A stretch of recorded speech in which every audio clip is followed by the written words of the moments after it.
napakalino ng paliwanag. Pero syempre, wala namang paliwanag na malinaw sa mga taong ayaw makinig o nagbibingi-bingihan o nagbubulag-bulagan. Napakalino naman po ng nakasaad sa ating konstitusyon. Yan na po, kinausap na natin. Isa po sa mga may akda o framers ng ating 1987 Constitution. Dati rin po siyang commissioner ng Commission on Elections. And isa po sa mga pinagpipitagan ng abogado, legal luminary, si Attorney Rene Sarmiento.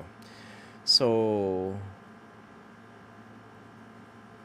shout out kina Senate President Jesus Cordero, kina outgoing Senator Francis Tolentino na natalo nitong huling eleksyon. Sana makinig kayo. Ang linaw-linaw naman eh. 'Di ba? Kaso, ang daming dahilan kung ayaw mag-hearing. Yun talaga yun. Ang daming dahilan. So, by this time siguro sa mga viewers natin, napaka-obvious na. Pero maganda yung huling sinabi ni Attorney Rene Sarmiento. Nakita niyo po ba yun?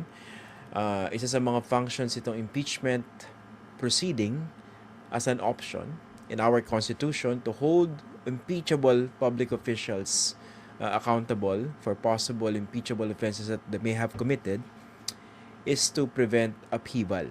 Siyempre, pag ikaw yung tao, nababad trip kayo. Nakita mo, hindi deserving na manitili sa pwesto itong taong ito. Pag wala kang ganyang option, talagang lalabas ka sa kalye.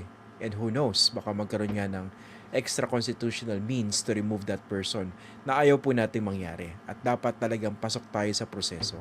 Kaya nga nandiyan yung impeachment process nakasaad po sa ating konstitusyon. Kaso, mukhang tinatarantado tayo ng mga senador. Pasensya na po sa salita, no? Baka masyado lang po ako nasanay sa panahon ng dating Pangulong Rodrigo Duterte kung saan na-normalize ang kabastusan sa pananalita. Pero pasensya na po. Siguro ito na rin yung salita na mas maunawaan ng ilan po sa mga bulag na taga-suporta. Ayan. Obviously naman tinatarantado tayo nitong mga senador sa kanilang patuloy na pagdidribble at pagdidelay nitong impeachment trial. Kayo na po humusga. You don't have to believe me. Just listen to the arguments na isinusulong po ng ilang mga senador.